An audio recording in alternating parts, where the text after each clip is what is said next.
তো বন্ধুরা, জমি ছাড়াই কৃষক বন্ধু প্রকল্পের মতো বছরে 4,000 টাকা পাবেন দুটি কিস্তিতে, একটি খরিফ মরশুমের শুরুতে আর একটি রবি মরশুমের শুরুতে। ইতিমধ্যেই আবেদন প্রক্রিয়া শুরু হয়ে গিয়েছে। তো স্ক্রিনে আপনারা দেখতেই পাচ্ছেন এই ফর্মটা কিন্তু আপনাদের এই যে দুয়ারে সরকার ক্যাম্প চলছে এই ক্যাম্পে কিন্তু ফিল আপ করতে হচ্ছে। তো দেখতেই পাচ্ছেন এই সেই ফর্ম। এই ফর্মে 4টি অংশ আছে, সেই প্রত্যেকটা অংশ কিন্তু আপনাদের ফিল আপ করতে হবে। তো কিভাবে এই ফর্ম পূরণ করবেন সেটা দেখাবো আজকের এই ভিডিওতে, এবং কারা কারা আবেদন করতে পারবেন, অর্থাৎ জমি ছাড়াই যে সকলেই আবেদন করতে পারবেন তেমনটা কিন্তু নয়। তো এই সমস্ত বিষয় বিস্তারিতভাবে জানাবো আজকের এই ভিডিওতে।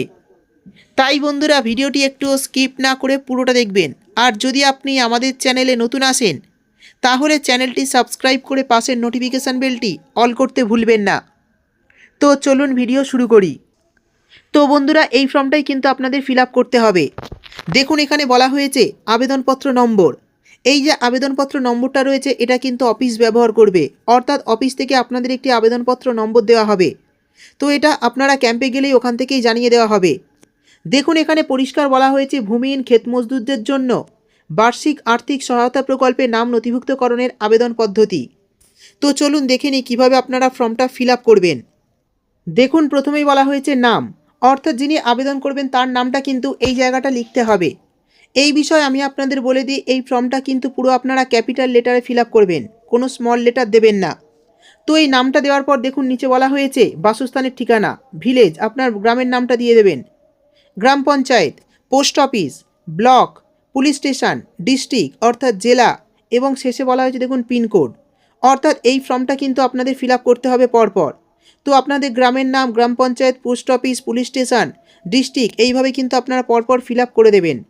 তো ফিল আপ করার পর দেখুন নিচে বলা হয়েছে পিতা অথবা স্বামীর নাম, অর্থাৎ এই ফর্মটা যদি কোনো মহিলা ফিল আপ করেন সেক্ষেত্রে তার স্বামীর নামটা এখানে দিতে হবে, আর যদি কোনো পুরুষ ফিল আপ করে সেক্ষেত্রে তার বাবার নামটা কিন্তু এই জায়গাটা দিতে হবে। তারপর দেখুন বলা হয়েছে ডেট অফ বার্থ, তার জন্ম তারিখটা কিন্তু এখানে দিয়ে দেবে। ডিডি অর্থাৎ ডিডি ফরম্যাটে, এমএম ফরম্যাট আর ওয়াইওয়াই ফরম্যাটে। প্রথমে আপনাদের ডেটা দিতে হবে, তারিখটা, তারপর মাসটা, তারপরে বছরটা। প্রথমে আপনারা এই জায়গাটা ডেটটা দেবেন, তারপর মাসটা দেবেন, তারপর এই জায়গাটা বছরটা আপনারা দিয়ে দেবেন। এরপর দেখুন বলা হয়েছে বয়স 1/4/2026 অনুযায়ী তার বয়স কত, অর্থাৎ যিনি আবেদন করছেন তার বয়স 1/4/2026 অনুযায়ী কত বছর বয়স, তার বয়সটা কিন্তু এখানে লিখে দিতে হবে। ধরুন কারোর বয়স 30 বছর, তো এক্ষেত্রে এই জায়গাটা শুধু 30 লিখবেন। 30 বছর 4 মাস, 5 মাস বা 6 মাস হলে কোনো মাস লেখার দরকার নেই, শুধু এই জায়গাটা কিন্তু 30 বছরটাই লিখে দেবেন, কোনো মাসটা লিখতে হবে না। এরপর একটু নিচের দিকে এলে দেখতে পাবেন এখানে বলা হয়েছে জেন্ডার। আদার্স হলে আদার্সে টিক করবেন, মহিলা হলে মহিলাদের এই যে বক্সটা আছে টিক করবেন, এবং পুরুষ হলে পুরুষের বক্সে টিক করে দেবেন। তারপর বলা হয়েছে কাস্ট, অর্থাৎ আপনি কোন কাস্টের। জেনারেল হলে, সাধারণ হলে এতে টিক করবেন, এসসি হলে এসসিতে, এসটি হলে এসটিতে, আর ওবিসি হলে ওবিসিতে টিক করে দেবেন। এইগুলো টিক করার পর নিচের দিকে এলে দেখতে পাবেন দেখুন বলা হয়েছে mobile number link with bank account, অর্থাৎ যে মোবাইল নাম্বারটা এই জায়গায় আপনারা বসাবেন সেটা যেন ব্যাংকের সঙ্গে লিঙ্ক করা থাকে এমন একটি মোবাইল নাম্বার দিতে হবে। ব্যাঙ্ক অ্যাকাউন্টের সঙ্গে লিঙ্ক রয়েছে এমন একটি মোবাইল নাম্বার কিন্তু আপনাদের এই জায়গায় বসাতে হবে। এরপর দেখুন বলা হয়েছে আধার কার্ড নম্বর। আধার কার্ড নম্বরটা দেখুন বলা হয়েছে আবশ্যিক, অর্থাৎ আপনাদের এই আধার কার্ড নম্বর অবশ্যই দিতে হবে। এই জায়গায় আধার কার্ড নম্বরটা দেখে দেখে বসিয়ে দেবেন। তারপর নিচে দেখুন বলা হয়েছে তার পাশেই ভোটার কার্ড অর্থাৎ এপিক নম্বর। দেখুন এটা বলা হয়েছে অপশনাল, আপনারা দিতেও পারেন নাও পারেন। দেখুন এখানে বলা হয়েছে আবশ্যিক নয়, অর্থাৎ এইটা আপনারা দিতেও পারেন না দিতে পারেন, না দিলেও কিন্তু খুব একটা অসুবিধা হবে না, কিন্তু আধার কার্ডটা অবশ্যই আপনাদের দিতে হবে। এরপর নিচে দেখুন বলা হয়েছে ব্যাঙ্ক ডিটেলস, অর্থাৎ ব্যাংকের তথ্য। দেখুন বলা হয়েছে name as per bank account, অর্থাৎ ব্যাঙ্ক অ্যাকাউন্ট অনুযায়ী নাম এখানে দিতে হবে, অর্থাৎ যিনি আবেদন করবেন তার ব্যাঙ্ক অ্যাকাউন্টে যে নাম রয়েছে সেই নামটা কিন্তু এখানে দেখে দেখে বসাতে হবে। তারপরে নিচের দিকে দেখুন বলা হয়েছে অ্যাকাউন্ট নাম্বার, এখানে অ্যাকাউন্ট নাম্বারটি দিয়ে দেবেন ব্যাংকের। এরপর পাশে বলা হয়েছে আইএফসি কোড, ব্যাংকের আইএফসি কোডটা এই জায়গায় বসাবেন। তারপর বলা হয়েছে ব্যাংকের নাম, আপনার কোন ব্যাংকের পাসবই রয়েছে ব্যাংকের নামটা দিয়ে দেবেন, এবং লেখা রয়েছে দেখুন এর পাশেই ব্রাঞ্চ নেম, অর্থাৎ সেই ব্যাংকটা কোন ব্রাঞ্চের আন্ডারে সেই ব্রাঞ্চের নামটা কিন্তু এই জায়গায় বসিয়ে দেবেন। তো এটা ফিল আপ করার পর দেখুন একটু নিচের দিকে এলে দেখতে পাবেন এখানে বলা হয়েছে অ্যাকাউন্ট টাইপ, অর্থাৎ আপনার অ্যাকাউন্টের ধরন কী সেটা কিন্তু এখানে বলা হয়েছে। আপনার কি সেভিংস অ্যাকাউন্ট নাকি কারেন্ট অ্যাকাউন্ট। যদি সেভিংস অ্যাকাউন্ট হয় তাহলে এই বক্সে টিক করবেন ওপরের বক্সটায়, আর যদি কারেন্ট অ্যাকাউন্ট হয় তাহলে এই নিচের বক্সে টিক করে দেবেন। এরপর পাশে দেখুন বলা হয়েছে ব্যাংকের সংযুক্ত নথি, অর্থাৎ আপনারা ব্যাংকের কোন নথি দিচ্ছেন সেটা কিন্তু এখানে জানতে চাওয়া হয়েছে। প্রথমেই বলা হয়েছে ফটোসহ ব্যাংকের পাসবই। যদি আপনারা ব্যাংকের প্রথম পাতার জেরক্সটা দেন সেক্ষেত্রে আপনারা এই প্রথম বক্সটায় টিক করে দেবেন। আর যদি কোনো ক্যান্সেল চেক বা বাতিল চেক দিয়ে থাকেন তাহলে কিন্তু আপনাদের এই যে দ্বিতীয় বক্স আছে এতে টিক করতে হবে। এরপর নিচের দিকে এলে দেখুন বলা হয়েছে নমিনি ডিটেলস, অর্থাৎ মনোনীত ব্যক্তির তথ্য কিন্তু আপনাদের এই জায়গাটা দিতে হবে। নমিনি আপনি যাকে করছেন তার নামটা কিন্তু এই জায়গায় দিতে হবে, নমিনির নামটা দিতে হবে। সেক্ষেত্রে আপনার ছেলে হতে পারে, মেয়ে হতে পারে বা স্ত্রী হতে পারে। আপনি যাকে দিচ্ছেন নমিনির নামটা যার, তার নামটা কিন্তু এই জায়গায় লিখতে হবে। তারপর বলা হয়েছে দেখুন রিলেশন উইথ অ্যাপ্লিক্যান্ট, অর্থাৎ আবেদনকারীর সঙ্গে নমিনির কী সম্পর্ক সেই সম্পর্কটা কিন্তু এখানে লিখতে হবে। সে আপনার ছেলে হয় না মেয়ে হয় না স্ত্রী হয়, এই জায়গাটা আপনারা লিখে দেবেন। তারপর দেখুন পাশেই বলা হয়েছে নমিনিস ফাদার্স অথবা হাজব্যান্ড নেম। যদি কোনো মহিলা অর্থাৎ বিবাহিত মহিলা এই ফর্মটা ফিল আপ করে সেক্ষেত্রে কিন্তু তার হাজব্যান্ডের নামটা এই জায়গায় দিতে হবে। আর যদি কোনো পুরুষ এই জায়গায় ফিল আপ করে থাকে তাহলে কিন্তু তার নমিনি যদি তার বাবাকে করেন তাহলে তার বাবার নামটা কিন্তু এই জায়গায় দিতে হবে। এরপর দেখুন বলা হয়েছে ডেট অফ বার্থ, অর্থাৎ যাকে নমিনি করবেন তার জন্ম তারিখটা কিন্তু এই জায়গায় বসাতে হবে। প্রথমে আপনারা তারিখটা বসাবেন, তারপর মাস, তারপর বছর, এইভাবেই কিন্তু আপনারা পরপর নমিনির বয়সটা অর্থাৎ ডেট অফ বার্থটা বসিয়ে দেবেন। এরপর পাশেই দেখুন বলা হয়েছে বয়স 1/4/2026 অনুযায়ী, অর্থাৎ 1/4/2026 অনুযায়ী নমিনির বয়স কত হচ্ছে এই জায়গাটা বসাবেন। যদি নমিনির 20 বছর হয় 20 কি 30 কি 40 যা হবে এই জায়গাটা আপনারা বসিয়ে দেবেন। তারপর নিচের দিকে দেখুন বলা হয়েছে নেম অফ গার্জিয়ান, নমিনির অভিভাবকের নাম। নমিনির যদি 18 বছরের নিচে কম হয় বয়স, অর্থাৎ আপনি যাকে নমিনি করেছেন তার বয়স যদি 18 বছরের কম হয় তাহলে তার গার্জিয়ানের নাম অর্থাৎ তার বাবার নাম কিন্তু এই জায়গাটা বসাতে হবে। আর নমিনির যদি বয়স 18 বছরের বেশি হয় তাহলে এখানে গার্জিয়ানের নাম বসানোর দরকার নেই। এরপর নিচের দিকে দেখুন বলা হয়েছে অ্যাকনলেজমেন্ট রিসিপ্ট, অর্থাৎ যে রসিদটা আপনাদের দেবে। দেখুন এখানে বলা হয়েছে আবেদনপত্র নম্বর, এটা অফিস থেকেই আপনাদের দিয়ে দেওয়া হবে। তারপর দেখুন বলা হয়েছে নেম অফ দ্য অ্যাপ্লিক্যান্ট, যিনি আবেদন করবেন তার নামটা এই জায়গাটা দিয়ে দিতে হবে। এরপর দেখুন বলা হয়েছে স্বীকৃতি আইডি নম্বর, অর্থাৎ এই স্বীকৃত আইডি নম্বরটা আপনাদের দিতে হবে। এটা কিন্তু দিয়েই আপনারা এই প্রকল্পের জন্য অর্থাৎ ক্ষেত মজদুরদের জন্য যে টাকাটার জন্য আপনারা আবেদন করছেন পরবর্তী সময় আপনারা কিন্তু এই আইডি দিয়েই আপনাদের স্ট্যাটাসটা চেক করতে পারবেন যে আপনাদের স্ট্যাটাসটা কী অবস্থায় রয়েছে। এই আইডি নম্বরটা কিন্তু আপনাদের দিতেই হবে। এই আইডি নম্বরটা আপনারা ক্যাম্প থেকে পেয়ে যাবেন। তো এই আইডি নম্বরটা থেকেই আপনারা পরবর্তীতে আপনাদের স্ট্যাটাসটা চেক করতে পারবেন যে কি অবস্থায় রয়েছে এই ক্ষেত মজদুরদের জন্য যে আপনি আবেদন করেছেন তার অবস্থান কি বর্তমানে। তারপরে এখানে দেখুন বলা হয়েছে ডেটটা আপনারা বসিয়ে দেবেন। তারপরে এখানে বলা হয়েছে দেখুন রিসিভার সিগনেচার, অর্থাৎ যিনি আপনার ফর্মটি জমা নেবেন তিনি কিন্তু এখানে সই করে আপনাদের এই যে অ্যাকনলেজমেন্ট স্লিপটা আছে এটা আপনাদের দিয়ে দেবেন কেটে। এই জায়গা থেকে আপনাদের কেটে কিন্তু দিয়ে দেবে স্লিপটা।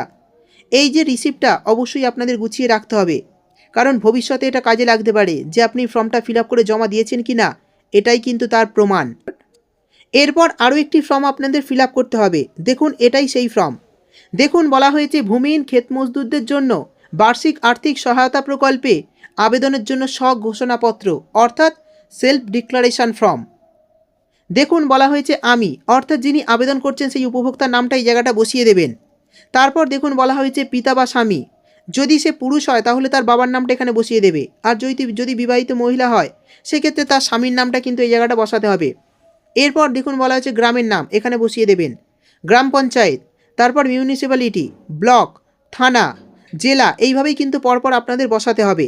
এরপর নিচে দেখুন বলা হয়েছে আমি এত দ্বারা ঘোষণা করছি যে আমার কোনো চাষযোগ্য জমি নেই, আমি ভাগচাষি বা বর্গাদার হিসাবে নথিভুক্ত নই, আমি জীবন ধারণের জন্য অন্যের কৃষি জমিতে ক্ষেত মজুর হিসাবে কৃষি সংশ্লিষ্ট কাজে পুরোপুরি নির্ভরশীল। এই মোতাবেক আমি ভূমিহীন ক্ষেত মজদুরদের জন্য বার্ষিক আর্থিক সহায়তা প্রকল্পে সহায়তা পাওয়ার জন্য আবেদন করছি।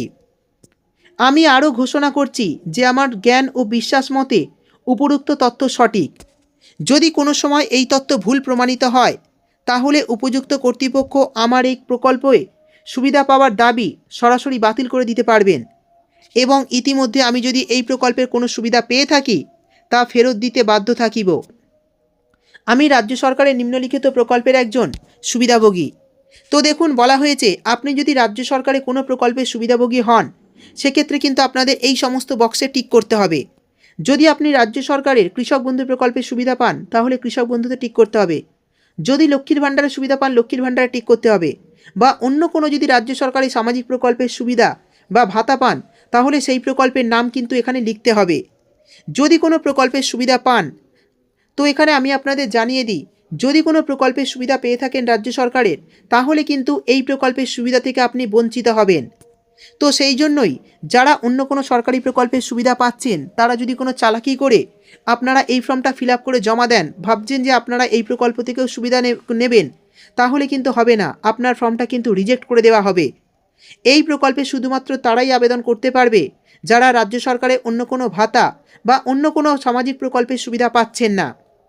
তো সেই জন্যই বলছি, যদি আপনি অন্য কোনো সামাজিক প্রকল্পের সুবিধা না পান তাহলে এই জায়গাটা কোনো কিছু লেখার দরকার নেই, কিন্তু যদি পেয়ে থাকেন তাহলে কিন্তু আপনাদের এখানে লিখতে হবে অন্যান্য কোন সামাজিক প্রকল্পের সুবিধা পাচ্ছেন। এবার অনেকেই ভাবছে যে এই ফর্মটা ফিল আপ করে দিই, আমাদের তো ধরতে পারবে না যে আমরা কোন প্রকল্পের সুবিধা পাচ্ছি। তো দেখুন এই ফর্মের নিচের দিকেই আধার ভেরিফিকেশান অর্থাৎ আধার অথেন্টিকেশান একটি ফর্ম রয়েছে। আধার ভেরিফিকেশানের জন্য একটি ফর্ম রয়েছে, যে আধার কার্ড আপনি সম্মতি দিচ্ছেন, যে আধার কার্ড দিয়ে আপনার সমস্ত ডিটেলস তারা চেক করতে পারবে। তো সেই সম্মতিপত্র কিন্তু আপনাদের ফিল আপ করতে হবে। তো সেই আধার কার্ড দেখে কিন্তু আপনারা আধার কার্ডের যে নম্বর আছে সেই আধার কার্ডের নম্বর এন্ট্রি করলে কিন্তু তারা দেখতে পাবে যে আপনি অন্য কোনো সামাজিক প্রকল্পের সুবিধা পাচ্ছেন কি না। সেই জন্য যারা অন্য কোনো সামাজিক প্রকল্পের সুবিধা পাচ্ছেন তারা এই প্রকল্পের সুবিধা থেকে বঞ্চিত হবেন। এবার এই জায়গাটা দিয়ে দেবেন তারিখ, অর্থাৎ যে তারিখে আপনি ফর্মটা জমা দিচ্ছেন।